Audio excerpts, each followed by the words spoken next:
नमस्कार छात्र बंधुओं, let's learn with Vivek YouTube परिवार से मैं विवेक यादव आपके अपने यूट्यूब परिवार में बहुत बहुत स्वागत करता हूं।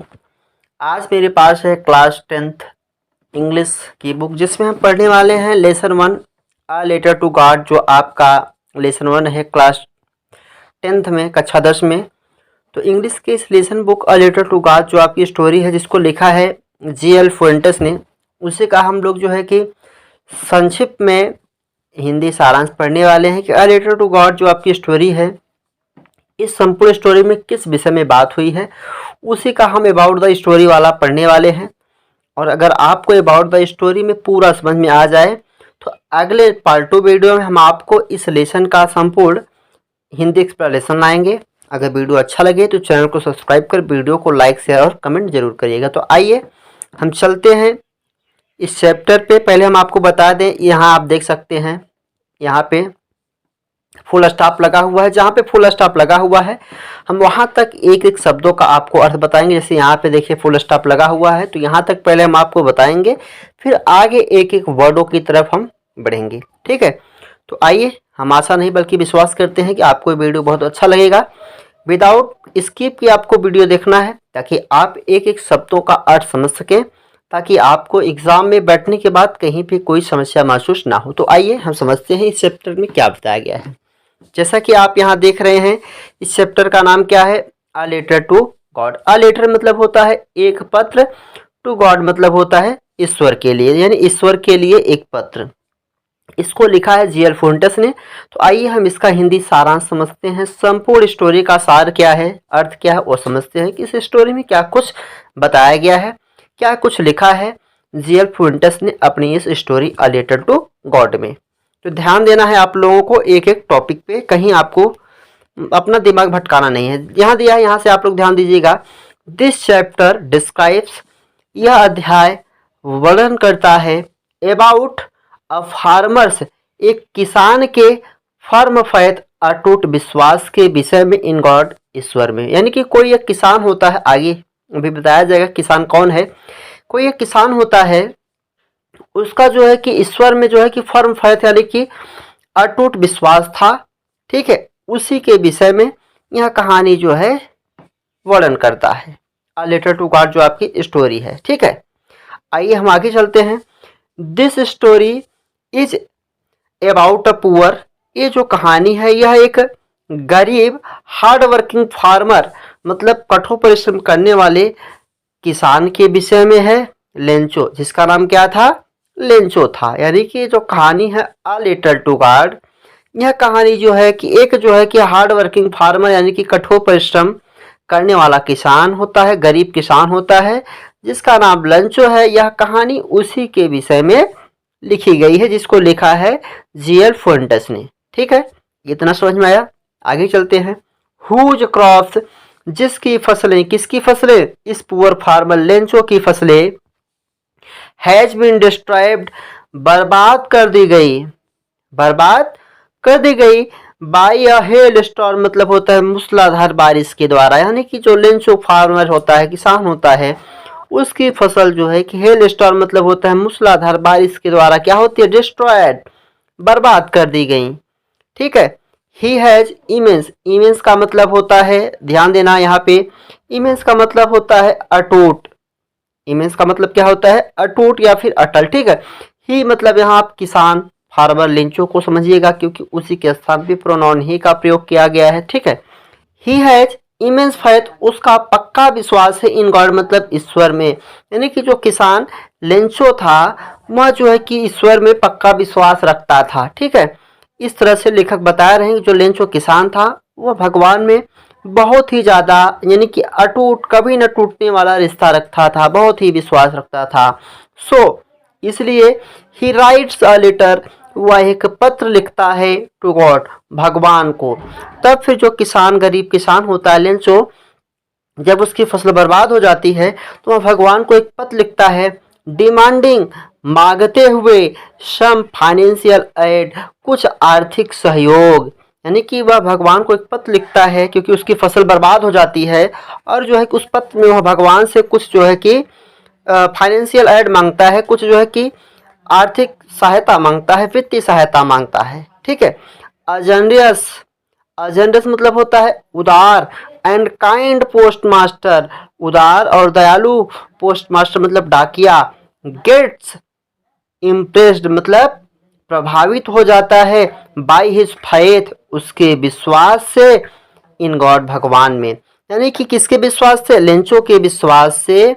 जो पोस्ट मास्टर होता है वह बहुत ही उदार और दयालु प्रभाव का होता है, वह जो है कि भगवान में इतना अटूट विश्वास रखने वाले लेंचो के इस विश्वास से वह बहुत ही इम्प्रेस्ड मतलब प्रभावित हो जाता है। कौन? पोस्ट मास्टर, जो उस पत्र को पाता है, क्योंकि वह लिखता है ना पत्र को ले जाता है पोस्ट ऑफिस, फिर उसको पाता कौन है? Post master. जब वह उसको पढ़ता है कि उसमें मतलब इस तरह की डिमांड लिखी हुई होती है, तो वह जो है कि बहुत ही प्रभावित होता है। कौन? पोस्ट मास्टर यानी डाकिया। ही डजेंट, अब यहाँ देखिएगा ही का मतलब यहाँ उस किसान से नहीं है, यहाँ ही का मतलब इस पोस्ट मास्टर से है, क्योंकि इससे पहले उसी के विषय में बात की गई। ठीक है। ही डजेंट वांट, वह नहीं चाहता है कि हिज फेथ मतलब उसका विश्वास, किसका? गरीब किसान लेंचो का विश्वास, इन गॉड ईश्वर में, टू बी सेकंड मतलब डगमगाए। मतलब जो पोस्ट मास्टर होता है वो नहीं चाहता है कि जो उस गरीब किसान लेंचो जो पत्र लिखा था उसका जो ईश्वर में जो है कि अटूट विश्वास है वह जो है कि डगमगाए मतलब टूट जाए, वह ऐसा नहीं चाहता था। कौन? Post master. इसीलिए इस कारण द पोस्ट मास्टर जो डाकिया था, एलॉन्ग विथ द हेल्प मदद से, पोस्टमास्टर मदद से ऑफ हिज कॉलेजियस यानी अपने सहकर्मियों, एंड फ्रेंड्स और मित्रों। जो पोस्टमास्टर यानी डाकिया था अपने मित्रों और सहकर्मियों यानी अपने साथ काम करने वाले लोगों की मदद से क्या करता है?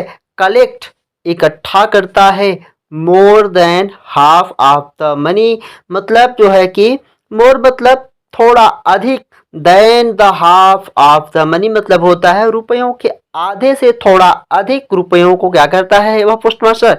इकट्ठा करता है। डिमांडेड जो मांग की गई थी बाय द लेंचो, लेंचो के द्वारा। कहने का तात्पर्य है कि लेंचो के द्वारा जितने रुपए की मांग की गई थी उससे थोड़ा अधिक, मोर देन हाफ मतलब आधे से थोड़ा अधिक जो है कि वह रुपयों को कलेक्ट करता है। किसकी मदद से? अपने फ्रेंड और हिज कॉलेजेस यानी अपने सहपाठी जो उनके साथ काम करने वाले थे उनकी मदद से वह जो है कि आधे से थोड़ा अधिक रुपयों को क्या करता है? कलेक्ट यानी इकट्ठा करता है। डिमांडेड बाय द लेंचो जो लेंचो के द्वारा मांगी गई थी। एंड और सेंड्स इट इन रुपयों को क्या करता है? भेज देता है टू हिम उसके पास। किसके पास? लेंचो के पास। लेंचो के पास फिर वह पोस्टमास्टर यानी डाकिया जो मतलब आधे से अधिक धन को इकट्ठा कर पाया था अपने दोस्तों और अपने सहपाठियों की मदद से, उन रुपयों को वह भेज देता है मतलब लेंचो के पास यानी टू हिम, लेंचो के पास। बट किंतु लेंचो ब्लेम्स, ब्लेम्स का मतलब होता है दोषारोपण करना, किसी के ऊपर जो है कि आरोप लगाना। ठीक है। लेंचो ब्लेम्स, लेंचो आरोप लगाता है, दोषारोपण करता है द पोस्ट ऑफिस एम्प्लॉयज यानी कि होता है पोस्ट ऑफिस का मतलब डाकघर के एम्प्लॉयज मतलब कर्मचारियों पर। यानी कि जो लेंचो होता है जब उसको रुपये मिलते हैं तो वह क्या करता है? वहाँ पोस्ट ऑफिस में जो कर्मचारी काम करने वाले होते हैं उन पर ब्लेम्स करता है यानी आरोप लगाता है। किस लिए? Of stealing his money, of stealing मतलब होता है चुराने के लिए, हिज मनी मतलब उसके रुपयों को, मतलब अपने रुपयों को चुराने के उपलक्ष्य में वहाँ कर्मचारियों के ऊपर जो है क्या करता है? आरोप लगाता है। कौन? लेंचो। विच जिन रुपयों को गॉड सेंट हिम ईश्वर ने उसके लिए भेजा था, जिन रुपयों को ईश्वर ने, क्योंकि उसका तो विश्वास था ना कि ये रुपये मुझे ईश्वर की तरफ से आए हैं, भगवान ने दिया है, उसे थोड़ी ना मालूम था कि ये रुपये वही जो है कि पोस्ट ऑफिस के कर्मचारियों ने इकट्ठा करके मुझे दिए हैं।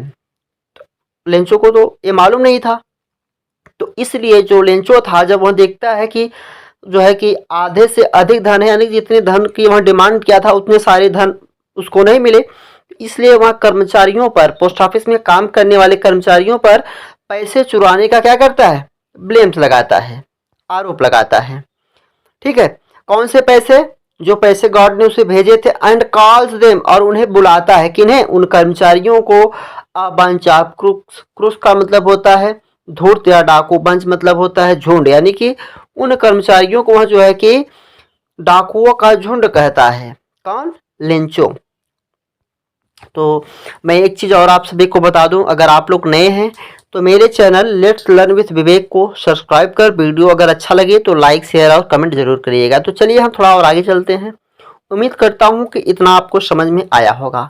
ठीक है, आगे हम इस लास्ट पैरे में पढ़ेंगे क्या कुछ है। ठीक है, तो दिया द स्टोरी सोच, नीचे वाला पैरा आप लोग देखिएगा।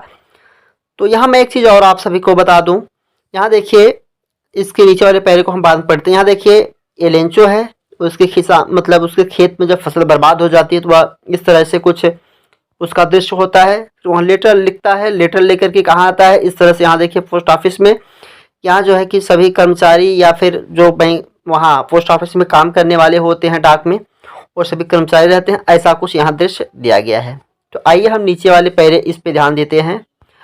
यहाँ आप नीचे वाले पैरे पे ध्यान दीजिएगा। ठीक है, दिया है द स्टोरी सोच, यह जो कहानी है अ लेटर टू गॉड, सोच दर्शाती है लेंचोज, लेंचो की अनब्रेकेबल फैथ मतलब होता है अटूट रिश्ते को, इन गॉड मतलब ईश्वर में। यह जो कहानी है अ लेटर टू गॉड, यह जो है कि लेंचो का जो ईश्वर में जो है कि अटूट विश्वास होता है, उसी चीज को यह कहानी दर्शाती है, या हमको मतलब बताती है कि जो लेंचो नाम का जो किसान होता है उसका भगवान में अटूट विश्वास होता है। ठीक है, यह कहानी इसी चीज को बताती है।